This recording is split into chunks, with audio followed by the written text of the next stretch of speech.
KD will enter quarantine for the next week. How should the Nets approach the next 4 games without him? We'll discuss that. But first, so it is hard to win a professional NBA basketball game when you are down by 6 with under 25 seconds to go in regulation. Like, really hard. As in, before last night, 8,106 teams had tried it over the last decade. And of those 8,106 times, only twice had a team ever pulled it off. That's not what one would call statistically encouraging. Remember in Empire Strikes Back when C-3PO told Han Solo the probability of them getting through the asteroid field and Han said, "Never tell me the odds"?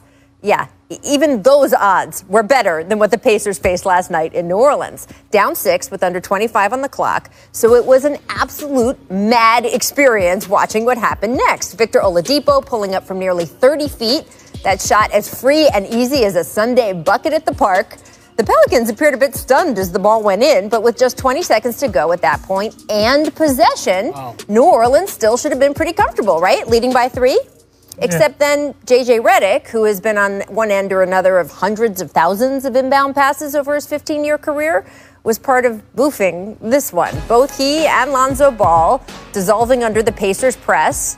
And look, even then, you would think. Where was Lonzo going? Where was Lonzo going? He started to dribble back into. No, Lonzo. What's going on right here? Right? And by the way, you'd think that Stan Van Gundy would have called a timeout at that point, which he could have. They would have advanced the ball to the other side of the court. It. That's, right? He didn't, though. Oladipo wrestled it away. Malcolm Brogdon, Miles Turner, bam, the ball game. Then came overtime. Another Oladipo steal here, right? Nice driving layups. It takes everything to go wrong and everything to go right. With another 3. That's why left open from the wing. Didn't do it. This is, of course, the version of Victor that so electrified Indiana when he first arrived there, but has been much harder to come by since he suffered that horrible leg injury over 23 months ago. Honestly, it's just been a weird past year for Victor overall. During his rehab, he tried his hand at reality TV, appearing on The Masked Singer and doing so well, he earned this whole new wave of fans. Then January and February were tougher. He returned to the court but struggled to find rhythm. Then came the shutdown, right? Then came the bubble, which Victor first said he was opting out of, then decided to opt back in for. But the whole thing was patchy enough. The extension he was once expected to sign this past offseason never materialized. Oh, and somewhere in there, the Indianapolis Star reported that Oladipo wanted out of Indiana entirely, to the point he'd been asking opposing players to trade for him when they were on the court together. Now, Oladipo has denied that story. Well, players can't fulfill trade requests? Now that he's set to be a free agent at the end of this season. Not unless you're LeBron. There's certainly a good chance the Pacers will indeed trade him before the deadline to avoid losing him for nothing a few months later. All of which leads back to last night and Oladipo keying one of the NBA's more statistically improbable comebacks. The Pelicans didn't make it easy, even in overtime. This Lonzo dunk with 25 seconds left tied the score at 116, but Malcolm Brogdon finishing things off, sealing it for Indiana with this floater. The win moved the Pacers' record to 5-2, good for a tie for second in the East. Still plenty of questions, though. Can the Pacers stay in the top half of the bracket in this shortened season? If they do, will Oladipo even be with them at the end of it? I could work out the probability of all that, but as a great man once said, never tell me the odds. A good policy in an asteroid field and apparently also in this weird, crazy NBA season.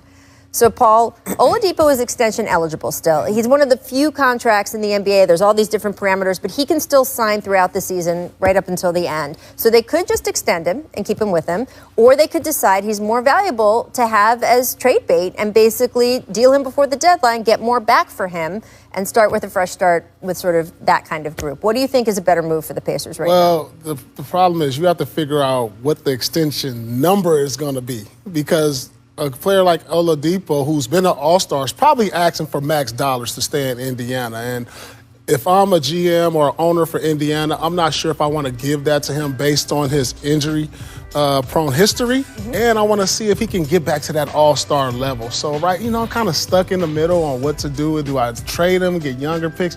But if I'm Oladipo, I want to stay there and try to regain form, because this is where they love you. This is where you made a name for yourself. This is where you became an all-star. And so the grass is not always greener on the other side. So I think he needs to, weigh his options a little better, but really consider staying in Indiana, maybe at a lower price. Yeah, and that's tough, though, because when you're talking smaller market, when you're talking about Indiana, to say that I want to take a pay cut to stay in Indiana, that becomes a little bit harder. I agree with you. They're invested in him. He was an all-star there. He'll have an opportunity to be an all-star. They want to invest in him, but he also wants to get paid like a person you're investing in. And look, the issue is when you have him, then you have Sabonis, and then you have Malcolm Brogdon, and you have Miles Turner. If you pay all your money to those guys, I think we know that the ceiling for those four as a collective unit is probably conference finals if they overachieve or play at their peak. So I can see them trying to negotiate a better deal with Victor Oladipo, because ultimately, if you give him max dollars, that's your team. That's it, and it's a smaller market, so it becomes a little bit more difficult to navigate around it. One of the questions, too, is how needy is anybody at the trade deadline, right? Because the two names that you will probably hear the most requests for who would be available, well, James Harden is sort of on a different level, but the two names then you've got Bradley Beal, Victor Oladipo, and if teams feel like they're close, but not at a point where they could compete for a championship, but they feel it's important for this year, maybe someone's GM job is on the line, then, maybe the price goes up and someone will give you something great for him. So I think part of that is not really under the Pacers' control. And to your point, those two players, but I would put Victor Oladipo closer to a Drew Holiday type, right? Where he's a guy that can just kind of get you over the edge. Bradley Beal is a huge difference maker, right? The way he goes. So if you're trading for Bradley Beal, you're going to give up a lot, right? If you're trading for Victor, you might be able to finesse an opportunity where it's a pick or one or two young players. You might not have to give up much. So I think Victor's name is the one that a lot of teams are going to be pining for, just like Drew. Yeah, I agree with you on that one. I mean, he's not as valuable as Bradley Beal. I mean, we've seen what Bradley Beal has been able to do over the last couple of years, emerging as an all-star, averaging 30 points a game this year. He's that player that can get a team over the hump, say like a Houston Rockets or whoever's at the top. Maybe like a Utah Jazz. I'm just throwing teams out there. Victor Oladipo is a question mark still. So, how much do you want to sacrifice to bring him in for an opportunity at a championship? It doesn't necessarily guarantee you a championship, but an opportunity. Some teams will take that.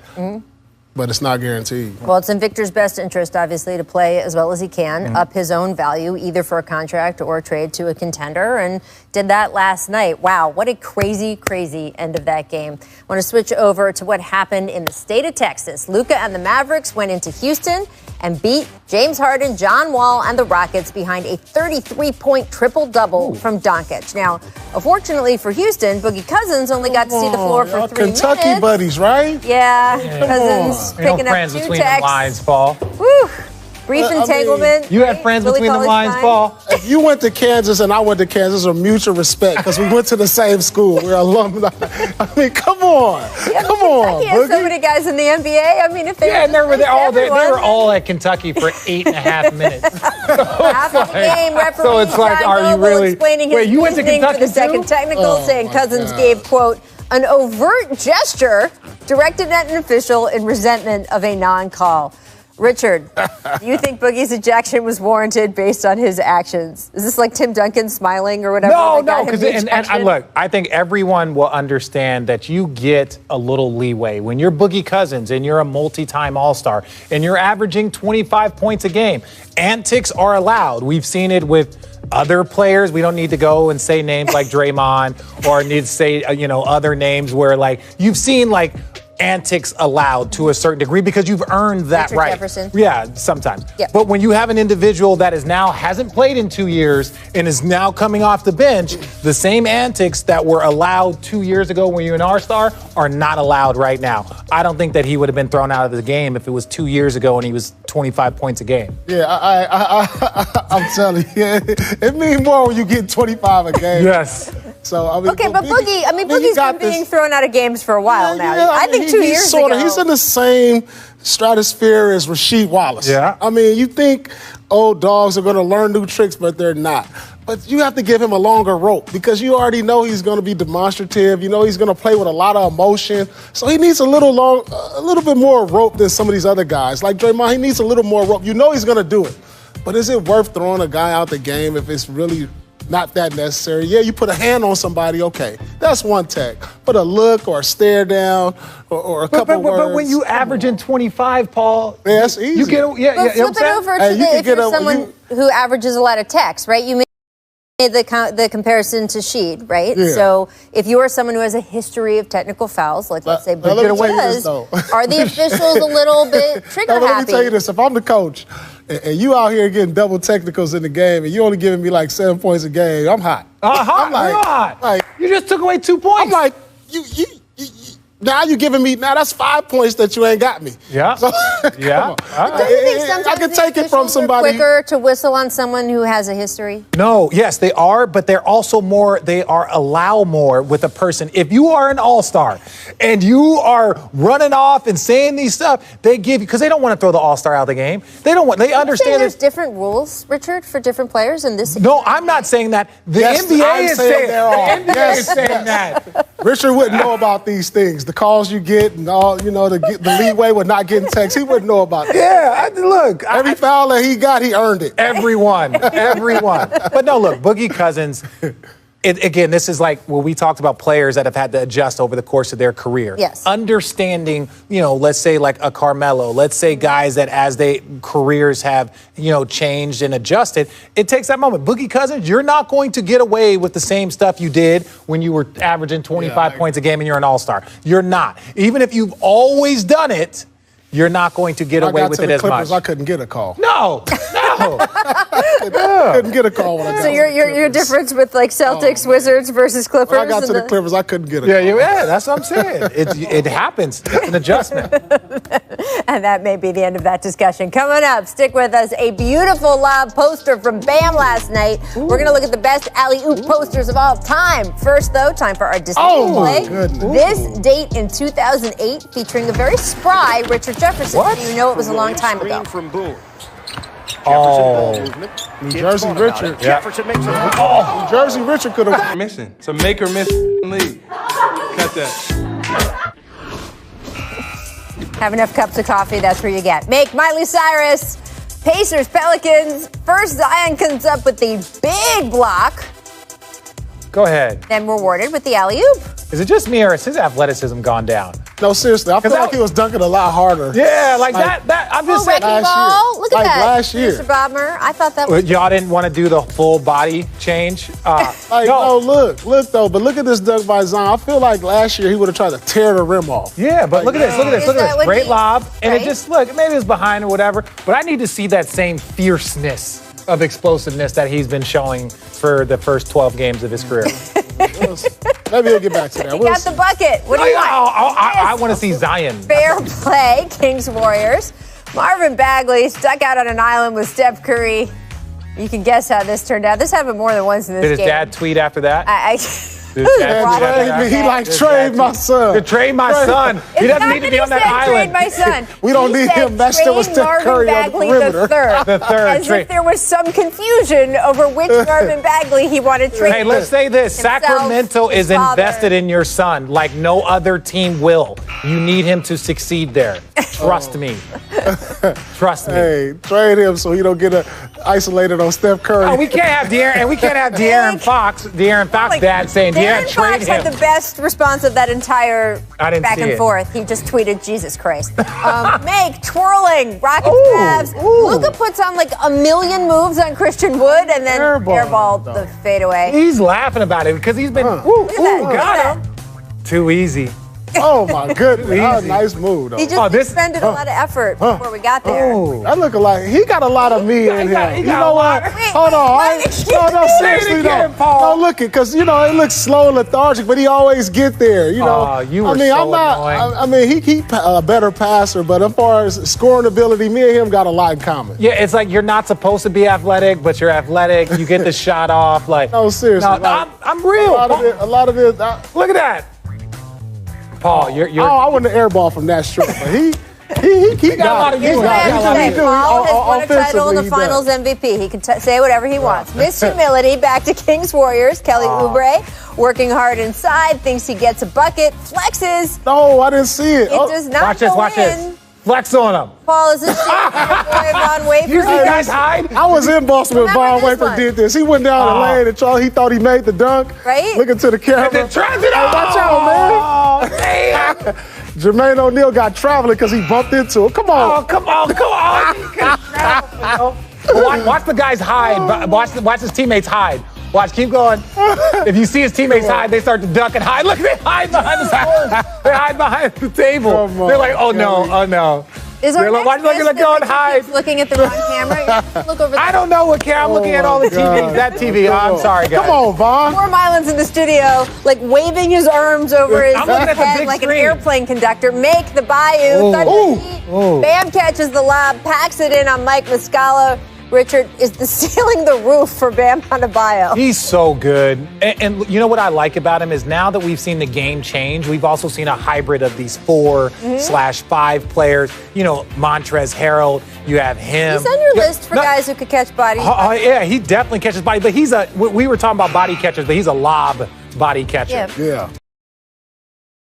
Well, funny you should mention. What, we got something else? Time to run it back. The best alley-oop posterizations ever. Oh, let me see Producer this. Bobber got up in it. 2005, Kobe on the Blazers. Oh my goodness. Come on, God. Cole. That's what I'm saying.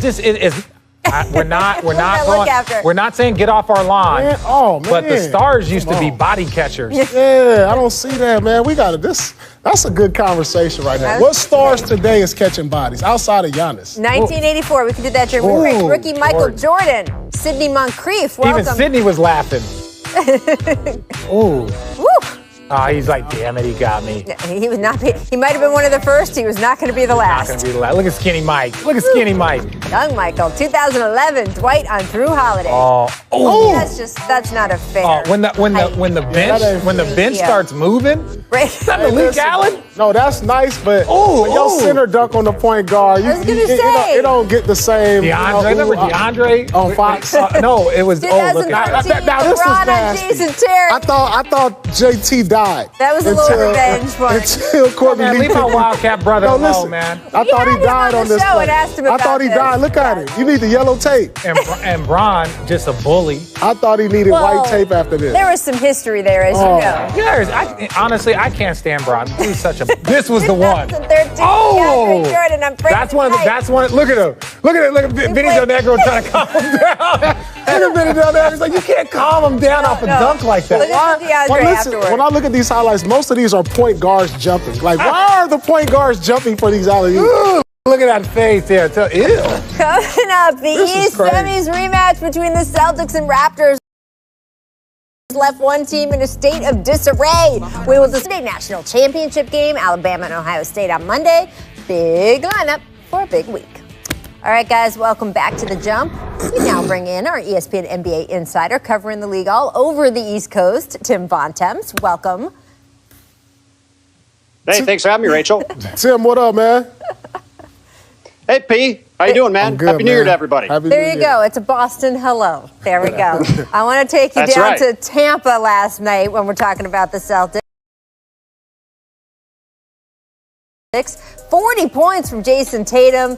Celtics rallying from an early 13-point deficit to send the Raptors to 1-5 after the game. Fred VanVleet and Kyle Lowry trying to make sense of their team's slow start. This is probably uncharted territory for most of us. I know just speaking for myself, I've never been a part of something like this. But you know, we can't hang our heads. Nobody's feeling sorry for us. I think we just need to, get a little bit more grittier, get a little bit more tougher, and a little bit more nastier, and have a little bit of a swag to us. And right now we have no swag to us. Right now we have nothing, there's nothing to us, right? We're just like that team, teams are looking at us like, all right, let's go eat. And that's not a good feeling. Tim, I mean, we're only 2 weeks into the season, and again, I want to make the point. These guys are playing in Tampa. I mean, they have been displaced more than any other team due to coronavirus. But how concerned are you about the Raptors right now?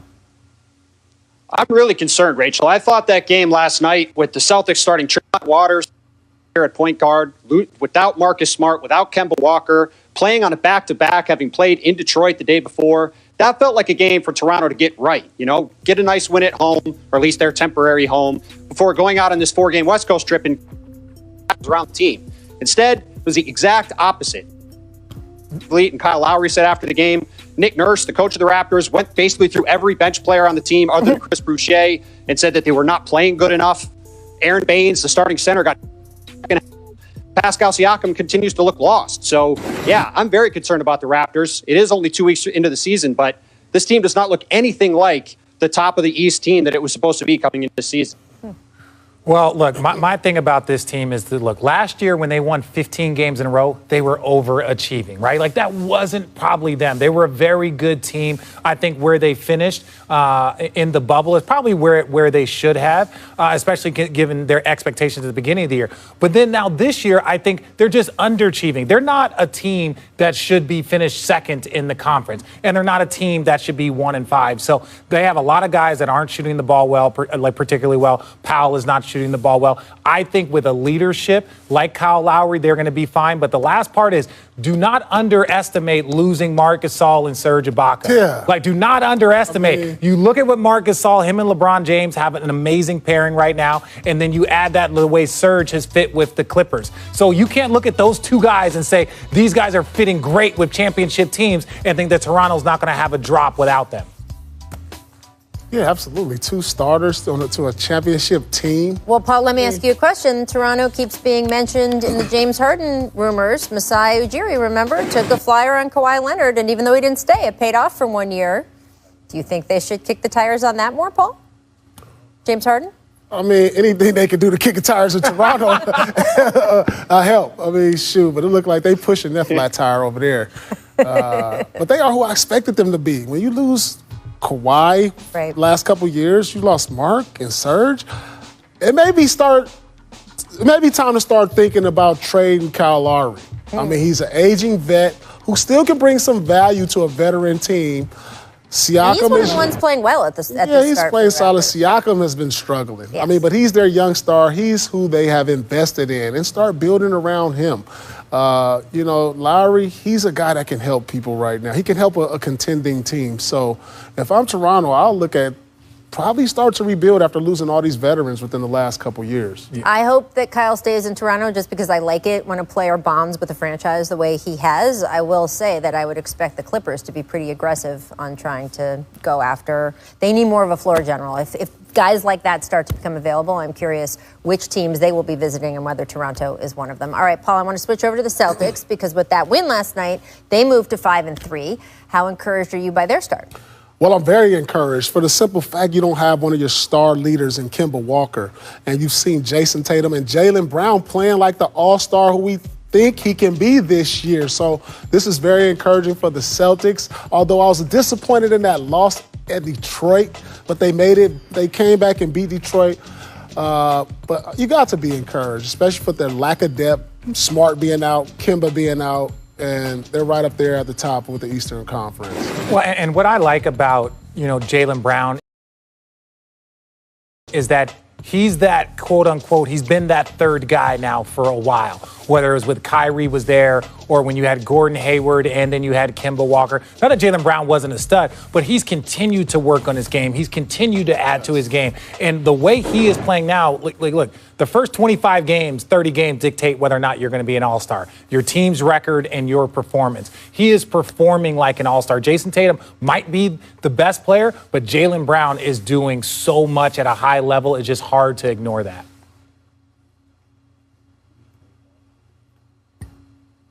The way Jaylen Brown has played. Coming into this season, he said that he wanted to take on the responsibility that came with Gordon Hayward leaving in free agency and with Kemba Walker being out. And he's done that and then some. I mean, he's been, in my opinion, one of the best players in the league over these first couple weeks of the season. He's getting every clutch basket when Boston needs it, when they get into a funk. And with this lack of depth, as Paul pointed out, with with Kemba out, without Gordon Hayward, relying on a guy like Peyton Pritchard, who had a huge game last night against Toronto, they need Jaylen Brown and Jason Tatum to play like this every single night to win. So far, they've been doing that. I want to switch over to the Nets because Woj reported yesterday that Kevin Durant facing a 7-day quarantine after exposure to someone who tested positive. Now, remember, KD himself had COVID-19 in May, but this is the league's protocol, and he does, if he misses all 7 days, that will include the next 4 games. So starting tonight against Utah, back-to-back against Philly, Memphis, then a Sunday game against the Thunder. So, Tim, the Nets are only 3-4, even with KD playing 6 of the first 7 games. What do you feel the Nets should be focusing on over the next week without their leading scorer? Well, Steve Nash needs to go find every instructional tape he can find on how to play defense and just play them for the next week, whenever they can. Play them, give them to guys to watch at home, watch at practice, watch on the plane, at the hotel, before the game. This team needs to start guarding people. They don't have very much defensive talent. If you go through their top 8 or 9 guys, I would argue they have no above-average defensive players, and they have several minus ones, whether it's Kyrie Irving, Joe Harris, Karis LeVert, Taurean Prince. So they're already working at a deficit, but this team needs to play much better at that end if they want to be a true championship contender. If you go over the last decade, no team other than the Golden State Warriors has been outside the top 10 in defensive efficiency, and the Warriors in 2018 were 11th in defensive efficiency. That was a team, I think we'd all agree, that had a lot more defensive talent than being outside of the top 10. This team does not have that. They have to get much, much better at that end, I think, if they want any chance of being an elite team in the East. Yeah, and look, I think Kevin Durant's best defensive years came when he was in Golden State, and that's because of the clear principles, the style of defense. He was motivated.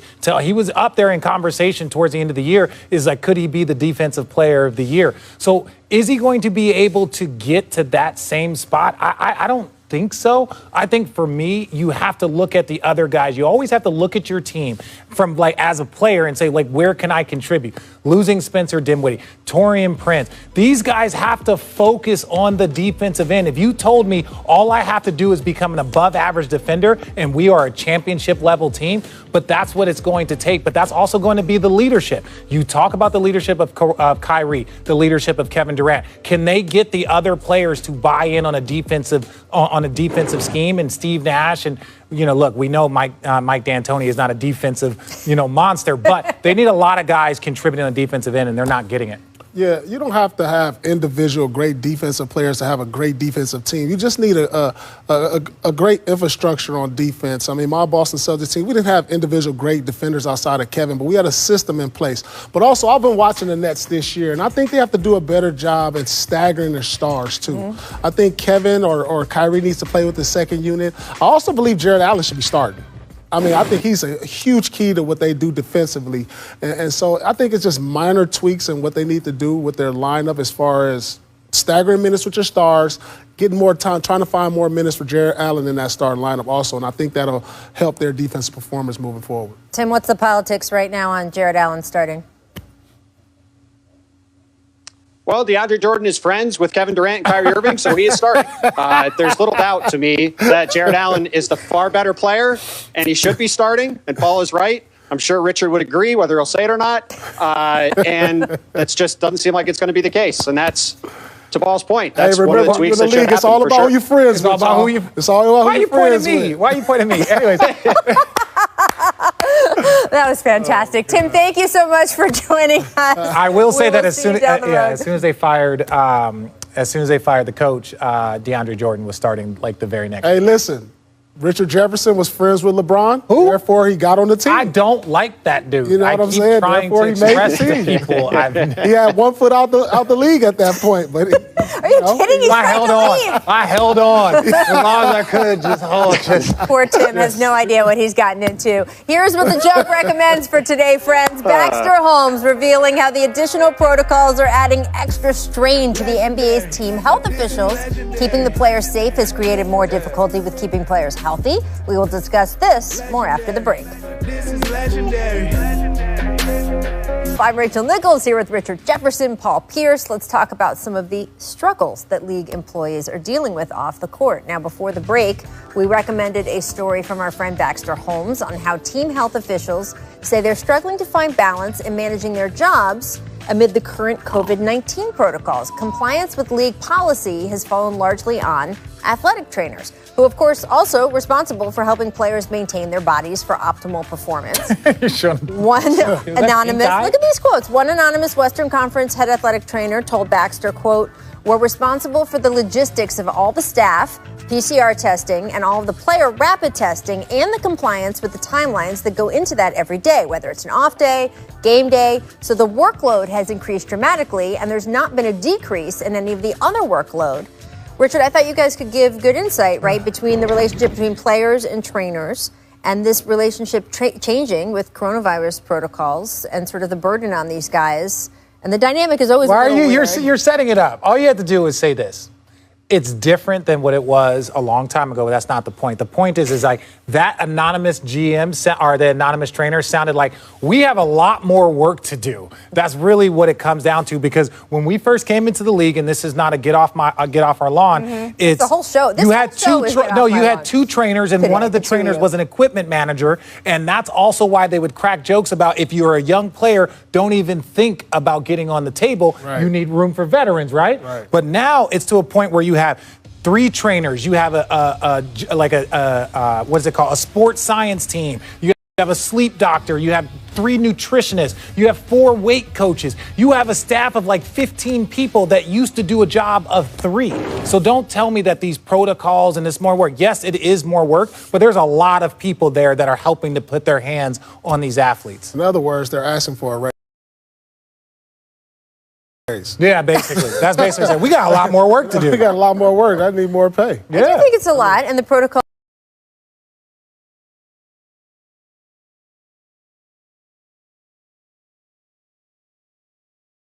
do keep changing. They just issued something about masks, right? And when guys are on the bench versus when they come out for halftime versus all of that. It is a lot to keep track of. And then the protocols, too, about how many people can be in a room with a guy when he is on the training table have changed. So I do think, you are being unnecessarily harsh.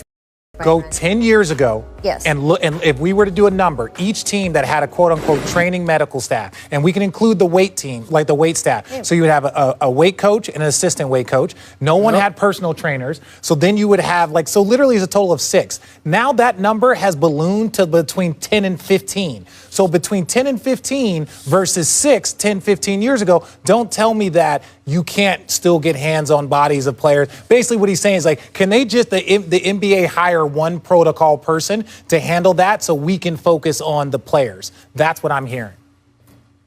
Said it best. I mean, the teams could hire that if they wanted to. They could, but they're like, we're paying 15 people already on this staff. Yeah, but the value of the franchise went up to $2-3 billion. Right, exactly. So there you go. I do know in the bubble there were a couple guys who just forgot to get tested, as you may remember. I'm not pointing any fingers at you, Richard Jefferson, but in teams they would say, well, that the athletic trainer was supposed to chase him down. It's just a lot for these guys to do. It is a lot, and they've never had to do this before. And you got to understand, they're putting themselves at more risk of catching also. And so when you have 1 or 2 people, I think teams should do this. You have 15 players on a team. You should assign 3 players to 1 trainer. So if that means hiring 5 trainers now. They got 5 trainers. They have 5 trainers. And it'll lessen the load on a lot of these guys because there's still some teams at the bottom that got 1 or 2 trainers. Well, also, I think part of this is there's more sensitivity because of a short offseason for some teams or a very long offseason for other teams, and you have more soft tissue injury concerns. Another line that stood out in the piece was them talking about how an overload of healthcare providers, meaning that, notable injuries we've already seen this season, right? Do you think that if trainers are stretched thinner, we will see more injuries, or there's no correlation, it's just timing and injuries? Yeah, there's no correlation. But I will tell you this about the players now. They're more needy also. I mean, this is wow. I mean, no, seriously, because I remember my last day. Yeah, that has nothing to do. That has nothing to do with COVID protocols. Yeah, that has nothing to do with the trainer not stretching them or nothing. I mean, you're going to get an injury some way, somehow, because you're an athlete. But the players that come, I remember players coming until and get with the trainer if they had a bad toenail or something. Or like seriously, everybody was on the table. Before, everybody would come in and get up shots, lift weights. Now everybody come in at 8 a.m. to get on the table. Yeah. And so there's more demand for the trainer and more work for him. And it wasn't like that before. The technology of the equipment, whether it's game readies, Normatex, all of these things did not exist 10, 15 years ago. So you're talking about no game readies, no Normatex, no hydrotherapy bath, no, all of this equipment there. No, but it's for a player. You can go home in Normatec. You can go home with a game ready. You can get there 15 minutes. Or every team has a massage therapist. Every single team has a massage therapist.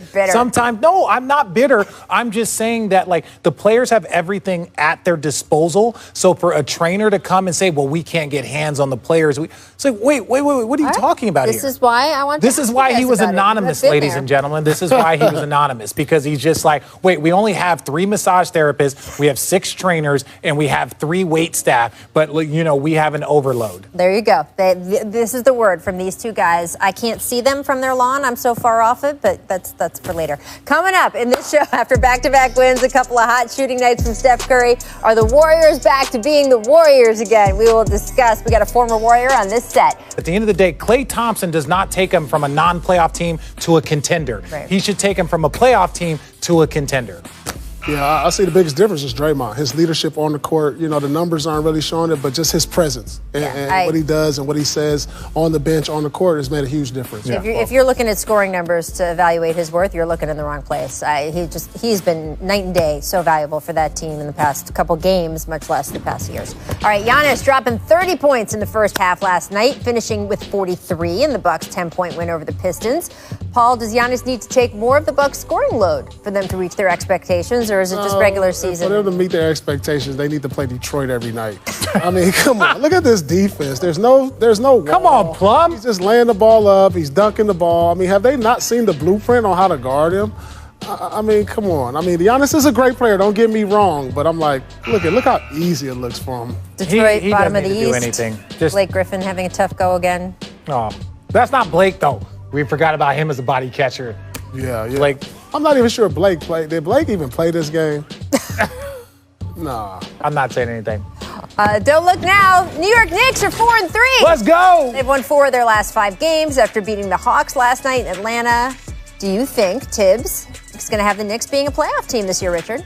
I think they'll have a chance for the play-in spot. But when you look at the numbers of the Knicks and you're like, okay, how can they sustain this? We'll just go straight to the numbers. Can Alec Burke continue to average 20 a game? Can R.J. Barrett average 18? Yes. But can, Randall average 23, 13, and 7? I don't know if he can maintain that. When I look at the Knicks, they remind me of an Allstate commercial. You know how it starts off good, and then it just ends up tragic. And I'm not wishing that about the Knicks, but, it's early in the season. They're 4-3, haven't been 4-3 in over 25 years. I just feel like all the years of watching the Knicks, I'm not so. You're gun shy. I'm not putting money on it. Well, Tibbs has them playing better defense. He's getting more out of his guys, and also, not shockingly, they lead the league in minutes, number 1 and number 2, right? Let's go. Guys, so if you want to play, Tibbs is your man. There you go. Julius Randle, R.J. Barrett, 1 and 2. All right, Knicks-Hawks game last night. Very good. League Pass game of the night. But tonight, we got some more great matchups to choose from. Remember, the producers not allowed to pick anything on national TV. So tonight's choice is Timberwolves Nuggets, 9 o'clock Eastern. Karl Anthony Towns still out for the T-Wolves with that dislocated wrist.